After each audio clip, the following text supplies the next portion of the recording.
बिस्मिल्लाहिर्रहमानिर्रहीम। अस्सलामु अलैकुम everyone, welcome back on easy learn. I hope कि आप सब ठीक ठाक होंगे, खैरियत से होंगे। चलते हैं आज के लेक्चर की तरफ। और आज के लेक्चर में भी हम लोग अपने प्रीवियस लेक्चर्स की तरह कुछ एग्जांपल्स को सॉल्व करेंगे और जो इक्वेशंस ऑफ मोशन का हमने टॉपिक पढ़ा था उन टॉपिक की इम्प्लीमेंटेशन करना सीखेंगे। सो आज के लेक्चर में स्टार्ट करते हैं फ्रॉम एग्जाम्पल 2.12। सो एग्जाम्पल्स जो होती हैं बहुत इंपॉर्टेंट होती हैं। सो आप में से कोई भी स्टूडेंट जो है इसको लाइट लेके मिस नहीं करे, क्योंकि एग्ज़ाम्स में आपको एग्जाम्पल्स भी आ सकती हैं, ठीक है। सो तब कंफ्यूज होने से और घबराने से बेहतर है कि आप अपनी तैयारी को फुल रखें, हर चीज़ को आप जो है वो डिस्कस करें, समझ के आगे चलें, बजाय इसके कि सर से उतारें। आप हर छोटी से छोटी चीज़ को भी, इवन जो साइड पर आपको इन्फॉर्मेशन के बॉक्सेस दिए होते हैं उन्हें भी कवर करना बहुत ज़रूरी होता है। तो स्टार्ट करते हैं आज के लेक्चर को। और आज के लेक्चर में हम लोग एग्जाम्पल 2.12 को देखेंगे। A bicycle accelerates at 1 metre per second from an initial velocity of 4 metre per second square for 10 second. So a bicycle accelerates at 1 metre per second square, ये एक्सेलरेशन है उसका, from an initial velocity of this for 10 second. 10 seconds के लिए move करता है with an initial velocity of this and acceleration this. Then find the distance moved by it during this interval of time. So हमें find क्या करना है यहाँ से कि उसने कितना डिस्टेंस कवर किया इस 10 सेकेंड्स के फ्रेम के अंदर, ठीक है। सो जो हमें गिवन डाटा है क्वेश्चन में वो यहाँ पर मेंशन कर लेते हैं। सो यहाँ पर इनिशियल वेलोसिटी, इसका मतलब वी आई गिवन है। So V I is equals to 4 metre per second. इसके अलावा हमें एक्सेलरेशन गिवन है, acceleration is equals to 1 metre per second square and then time given है t is equals to 10 second. So हमें find out यहाँ से क्या करना है, डिस्टेंस मूव्ड, यानी कि s की वैल्यू को हमें यहाँ से फाइंड आउट करना है।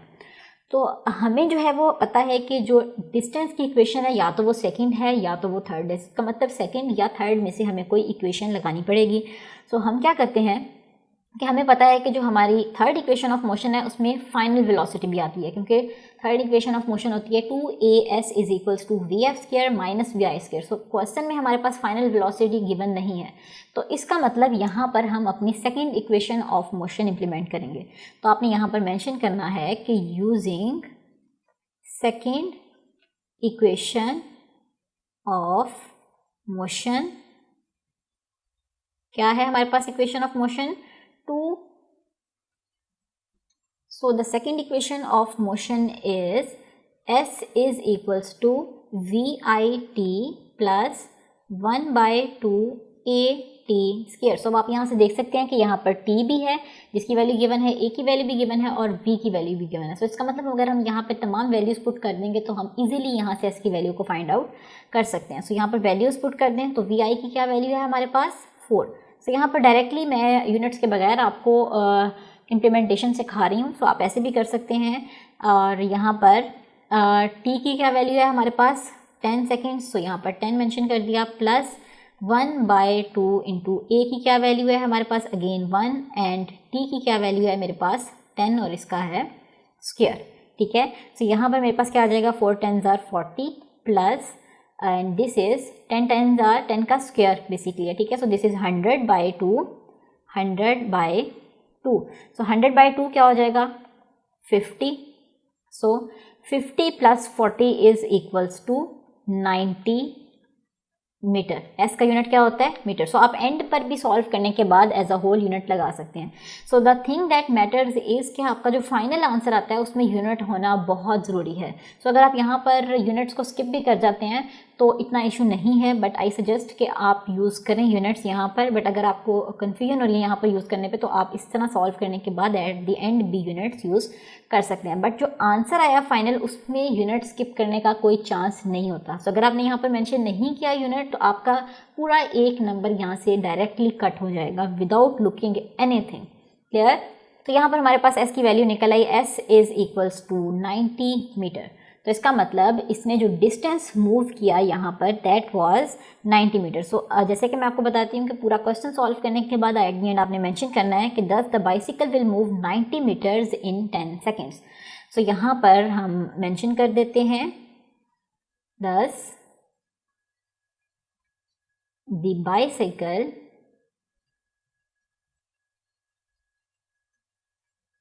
विल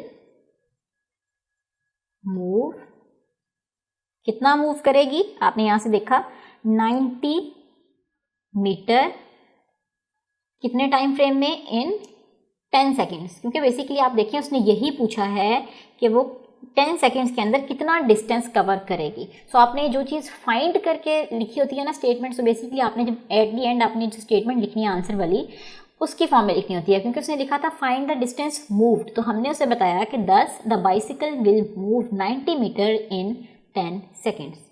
तो ये थी जी हमारी एग्जाम्पल 2.12। सो आई होप कि आपको इस एग्जाम्पल में कोई भी कन्फ्यूजन नहीं होगी। सो अब हम चलते हैं अपनी नेक्स्ट एग्जाम्पल की तरफ, जो कि है एग्जाम्पल 2.13। तो देखते हैं कि इस एग्जाम्पल में हमें क्या गिवन है और हमें क्या फाइंड आउट करना है। So a car travels with a velocity of 5 metre per second, it accelerates uniformly and travels a distance of 50 metre. Acceleration uniform है और कितना डिस्टेंस कवर करती है, 50 मीटर का। If the velocity reach is 15 metre per second, इतनी velocity reached यानी कि final velocity है हमारे पास ये। Then find the acceleration and the time to travel this distance. तो हम सबसे पहले यहाँ पर क्या करेंगे कि अपना जो भी डाटा गिवन है वो यहाँ पर मेंशन कर लेते हैं। अच्छा, जब भी आप डाटा लिखेंगे तो डाटा लिखने के लिए ये बहुत ज़रूरी है कि आप स्टेटमेंट को अच्छे से इंटरप्रेट करें कि आपकी इनिशियल वेलोसिटी कौन सी है, फाइनल वेलोसिटी कौन सी है। क्योंकि जब भी स्टूडेंट्स करते सारा ठीक है, लेकिन जब वो क्वेश्चन में से इनिशियल और फाइनल वेलोसिटीज़ लेते हैं तो वो वहीं से गलत कर देते हैं। ठीक है, सो ये बहुत इंपॉर्टेंट है कि आप इनिशियल वेलोसिटी और फाइनल वेलोसिटी को बहुत ध्यान से देख के चूज़ करें। सो स्टार्ट करते हैं। सो अब आप देखिएगा कि मैं कैसे चूज़ करती हूँ इनिशियल और फाइनल वेलोसिटी को।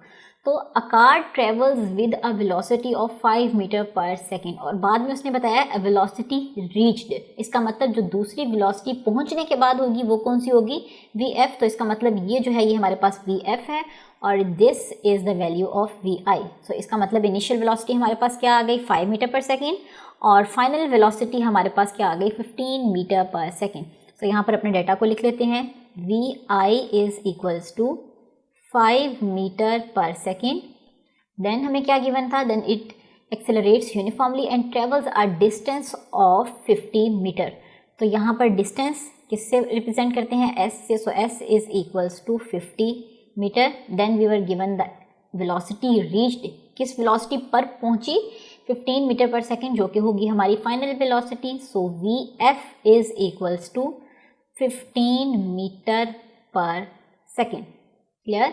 Then find the acceleration and the time to travel this distance. तो हमें यहाँ से पता चला कि हमें क्या क्या फाइंड आउट करना है। The first thing that we have to find out is acceleration, और सेकेंड चीज़ जो हमें यहाँ से फाइंड आउट करनी है that is time. So time और एक्सेलरेशन, इस क्वेश्चन में हमें जो है वो दो चीज़ें फाइंड आउट करनी है, एक्सेलरेशन और टाइम। सो सबसे पहले हम क्या करेंगे कि एक्सेलरेशन को फाइंड आउट कर लेते हैं। सो एक्सेलरेशन को फाइंड आउट करने के लिए अब हमने देखना है कि इस गिवन डाटा को यूज़ करते हुए हम कौन सी इक्वेशन लगाएं कि हमारे पास एक्सेलरेशन आ जाए। तो अगर आप फर्स्ट इक्वेशन ऑफ मोशन को देखेंगे तो उसमें हमारे पास जो है वो टी आता है, क्योंकि v F is equals to we I plus A t. जो मैं आपको यहाँ पे लिख के भी दिखा देती हूँ, V F is equals to we I plus A T. ठीक है, ये हमारी है जी फर्स्ट इक्वेशन। सेकेंड इक्वेशन क्या है हमारे पास, 2as is equals to V F square minus we I square. This is basically third equation. ठीक है, सो सेकेंड इक्वेशन कौन सी थी हमारे पास, second was S is equals to we I T plus 1/2 A T square. So अब आप यहाँ से देख सकते हैं कि ये जो मेरे पास फर्स्ट इक्वेशन है इसमें भी टी आ रहा है, और जो मेरी सेकेंड इक्वेशन है इसमें भी मेरे पास क्या आ रहा है, टी आ रहा है। ये भी टी आ गया, ये भी टी आ गया। सो इसका मतलब मैं ना ये वाली इक्वेशन लगा सकती हूँ ना मैं ये वाली इक्वेशन लगा सकती हूँ, क्योंकि मेरे पास टी की वैल्यू गिवन ही नहीं है। सो इस इक्वेशन को, जो कि हमारे पास है थर्ड इक्वेशन में हमारे पास टाइम गिवन नहीं है। सो इसका मतलब हम इस इक्वेशन को यूज़ करते हुए यहाँ से किसकी वैल्यू को फाइंड आउट कर लेंगे, ए की वैल्यू को। सो हम यहाँ पर क्या मेंशन करेंगे, कौन सी इक्वेशन को हम यूज़ कर रहे हैं, using third equation of motion. So इस तरीके से आपने बेसिकली जो है वो चेक करना है कि हम कौन सी इक्वेशन ऑफ मोशन को यूज़ करें कि हमारी जो सूटेबल वैल्यू है वो निकल सके। So 2as is equals to V F square minus we I square. So यहाँ पर तमाम डाटा हमारे पास गिवन है, हमें ए की वैल्यू को फाइंड आउट करना है। सो ए को सेपरेट कर लेते हैं। So this is equals to V F square minus we I square divided by क्या था हमारे पास आ जाएगा 2 और s, तो यहाँ पर आ जाएगा 2s। सो अब हमें नेक्स्ट स्टेप में क्या करना है कि यहाँ पर जस्ट वैल्यूज़ को इम्प्लीमेंट कर देना है। So v F square, V F की क्या वैल्यू है 15, सो ये आ जाएगा 15 square minus then v i is 5, इसका भी स्क्वायर आ जाएगा और डिवाइडेड बाय 2 इंटू क्या है s की वैल्यू 50, तो ये आ जाएगी 50। तो अब जो है हमने इसे सॉल्व कर लेना है। तो सॉल्व करने के बाद हमारे पास नेक्स्ट मूव करते हैं और देखते हैं कि सॉल्व करने के बाद हमारे पास क्या वैल्यू आएगी। तो सॉल्व करने के बाद हमारे पास आ गया a is equals to 200 divided by आ गया मेरे पास 100, ठीक है। तो इसे जब मैंने सॉल्व किया ये दोनों जीरो यहाँ से कट हो गए और यहाँ से मेरे पास a की वैल्यू क्या निकल आई यहाँ से 2 मीटर पर सेकेंड स्क्वायर। सो आपको पता है कि यूनिट्स क्या होते हैं एक्सेलरेशन के, मीटर पर सेकेंड स्क्वायर। तो इसका मतलब हमारे पास a की क्या वैल्यू आ गई 2 मीटर पर सेकेंड स्क्वायर। सो जब भी आपने फाइनल वैल्यू लिखनी है उसके साथ आपने यूनिट्स लाजमी मेंशन करने हैं। सो अगर आपने यहाँ पर यूनिट स्किप कर दिया तो आपका इजीली एक पूरा नंबर 1 नंबर कट हो जाएगा। सो नंबर कट करवाने से बेहतर है कि आप तमाम स्टेप्स को अच्छे से गौर से देखें और कोई भी स्टेप जो है वो मिस नहीं करें। सो जैसे कि मैंने आपको पहले ही बताया कि मैं आपको यही सजेस्ट करूँगी कि जब भी आप वैल्यूज़ पुट करते हैं, जैसे कि हमने यहाँ पर वैल्यूज़ पुट की हैं, तो आप यूनिट्स के साथ इन्हें यहाँ पर रिप्लेस करें ताकि आपको कोई कन्फ्यूजन ही ना रहे यूनिट्स की, ठीक है। लेकिन अगर आप इस तरीके से कंफ्यूज हो रहे हैं कि अगर आप यूनिट्स लगा के सॉल्व करें तो आप इस तरीके से जैसे मैंने अभी इस एग्जांपल में किया, आप इस मेथड को भी आगे लेके चल सकते हैं, इसमें भी कोई प्रॉब्लम नहीं है। बट अगर आपने फाइनल आंसर के साथ यूनिट नहीं लगाया तो आपके मार्क्स जो हैं वो लाजमी कट हो जाएंगे, ठीक है। तो अभी हमने जो है अपना फर्स्ट पार्ट कंप्लीट किया जिसमें हमें एक्सेलरेशन को फाइंड आउट करना था। सो अब हमें सेकेंड पार्ट में क्या फाइंड आउट करना है, टी। तो टी आपको पता है कि इस इक्वेशन में भी आ रहा है, इस इक्वेशन में भी आ रहा है, ठीक है। सो हमारे पास ए भी आ चुका है। सो इसका मतलब अब इन दोनों इक्वेशंस में से हम कोई भी इक्वेशन जो है वो यूज़ कर सकते हैं। सो हम यहाँ पर क्या करेंगे, next first equation of motion को यूज़ करेंगे और जो है टी की वैल्यू को भी फाइंड आउट कर लेंगे, ठीक है। सो हम यहाँ पर क्या लिखेंगे, using first equation of motion. So आप थर्ड भी यहाँ पर यूज़ कर सकते हैं। सो ऐसा इसमें कोई भी इशू नहीं है, उसका भी आंसर जो है वो सेम आएगा। सो यहाँ पर हम जो है अपनी इक्वेशन को लिख देते हैं। So first equation of motion क्या थी हमारे पास, V F is equals to we I plus A T.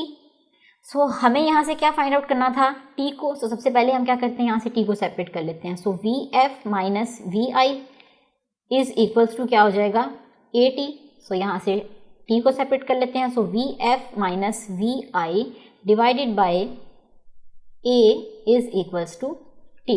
तो हमने जो है वो यहाँ से टी को सेपरेट कर लिया। सो नेक्स्ट स्टेप में हम क्या करेंगे, यहाँ पर वैल्यूज़ पुट कर देंगे।